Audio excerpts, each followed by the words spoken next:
Echo that message here on First Take.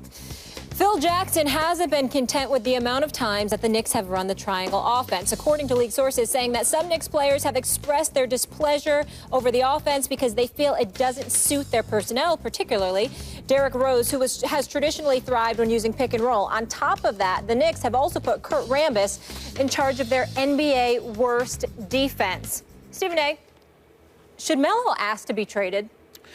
Carmelo Anthony should ask to be traded right now. He should ask to get the hell out of New York City. He has not been perfect. He has not been flawless. I know this.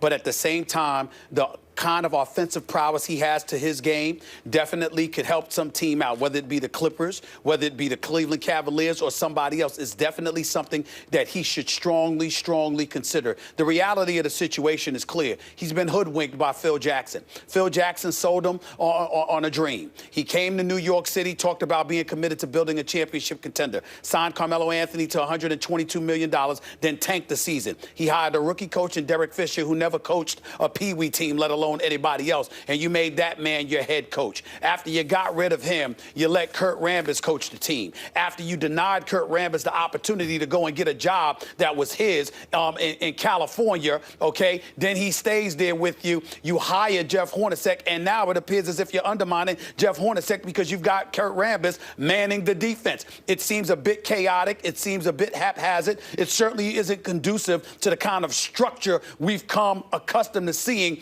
exist with anything being orchestrated by Phil Jackson. And you know why that is the case, Max? Because Phil Jackson had that level of cohesiveness and structure when he was the coach. As president of basketball operations, he's been pretty close to a damn joke. 49-115 was his record coming into his third year in New York City. The road trips that he takes are all to L.A., where he is half the time any damn way. So that ain't a road trip. As far as I'm concerned, that's a trip home. The man needs to be gone. He needs to go. But since he's hesitant to go, Melo should beat him out the door in New York City. It is time for Melo to get the hell out of New York. It's just not a good situation for him. They're not going anywhere. They're not going to win anything. And the surreal offensive talent that he is, if this man, who's a three-time gold medalist, okay, if he wants real trophies, real rings, not against the likes of Brazil or Argentina or Angola, whoever the hell else they beat in Olympic competition, if he wants a real chip, a real ring, that man needs to get the hell out of New York quick, fast, and in a hurry. Get together with Dolan, get together with Phil Jackson, and get out of town, because this ship that Phil Jackson is running in New York is on its way to nowhere. Here's the problem with what you're saying. No problem. Of course, Carmelo should ask out of New York. Should have never asked in the first place. Shouldn't have said in the summer before the season started how the Knicks are going to go to the playoffs and how everything's so great. The problem with what you're saying is, you know who else should ask out of New York? Kristaps Porzingis should ask out of New York, who's being used at the 4 instead of the 5, where he has overwhelming advantages in your offense. That's right. Anyone with trade value, anyone who could be a big part of a championship team, should ask out of this Knicks situation, which is clearly dysfunctional. The evidence, as you brought up, is Kurt Rambis. I saw this play out in L.A. before. Phil Jackson calls in Kurt Rambis. You go, uh-oh, this ain't going well. Didn't work then with the Lakers, ain't going to work now with the Knicks. The thing about Carmelo Anthony, Stephen A. Smith, that I think you fail to recognize is, yes, he could be part of a championship team, even though he's not a defender, which is half the game, and he plays an iso ball that is not really as efficient as the kind of basketball that is played by championship caliber teams. But he's an offensive weapon, a scoring weapon, no question about it. The problem is he's miscast as the best player on a team with championship or even deep playoff run aspirations. He's not that good. He's really good. He's not that good, even on this Knicks team that clearly is not going to challenge the Cavs, let alone, first let's see if they can even get it together to make the playoffs. This team should be running through Porzingis, whose upside is uncertain right now, but at least seems very high, who's still getting better, who needs to be developed the way Karl Anthony Towns would be the focal point of an offense, the way Anthony Davis and then Karl Anthony Towns. He's 7'3", who can face up and do all kinds of things. He's a mismatch for everyone in the league, and he's being used improperly. So the idea now that Carmelo should ask out, Fine. Where do you want him to go? The Cavs? Could he be the third best player on a championship team? Yes, he can. But he can't be the best. I don't know if he can be the second best. And that's the issue here. He was miscast in that role from the jump.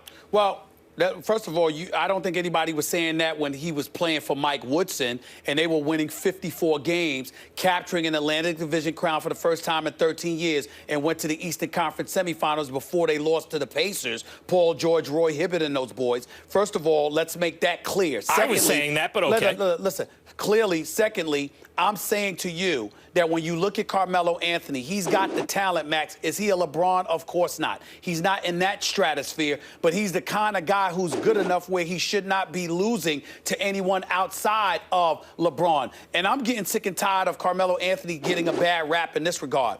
I'm going to remind the world and remind you, who did I cover for the first 10 years of his career? Every day. Allen Iverson. It was Allen Iverson. Guess what? You look at Allen Iverson only from an offensive standpoint, because from a defensive standpoint and beyond, all of those other guys were fantastic. Eric Snow, Dikembe Mutombo, George Lynch, Tyrone Hill, Aaron McKee, and the boys. I love them like brothers. We'll be friends for life. But offensively, there was one guy and one guy only. It was AI. Allen Iverson. Let me finish. What happened is Larry Brown, in concert with Billy King and Pat Croce, evolved a team around him, recognizing what they had and built it that way. What we have in Phil Jackson is a guy that's saying, damn all of that, I'm not even coaching, but I still want what worked for me as a coach. The hell with what y'all want, and the hell with what works. That makes no sense, okay, this is what which is why he's got to get out of town. This is what he's got to get out of there. This is what I'm saying, and it's not a perfect analogy. Neither is Carmelo to AI, but I get your drift. If AI on that team, there was also a guy like a really tall guy who could do Yao Ming. And Porzingis is rarer than Yao Ming. What he can do is different and maybe ultimately more valuable. We don't know. He hasn't developed fully yet. But if he was on that team, if Yao Ming was on that Sixers team, you might also want to figure out, if Iverson was in decline by then and Yao Ming was in his ascending, you might want to figure out how to get the ball to the big guy and use him properly and maybe run the offense through him too. Max, you're missing my point. I'm not disagreeing with what you're saying. I'm saying the level of culpability that you're attaching to Melo is unfair. That's Phil Jackson's job. Carmelo You've Anthony, got to figure that out. Let's not get this bent. I got nothing against Carmelo. I think Carmelo wants to win. I think the problem with him winning is that expectations by you and others are too high for him when you cast him as the star on a championship team. No, you got it wrong. I'm not putting the expectations on him.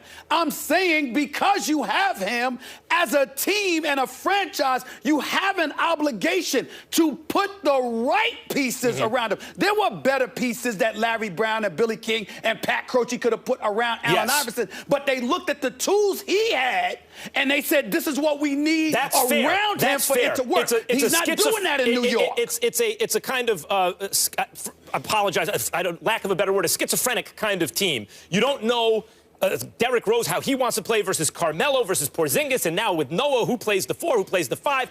I agree with that. However, you and others looked at this team several weeks ago and said they can make the conference finals. So it's not as though people didn't think back then that he assembled a good team. Wait a minute. I said as starters.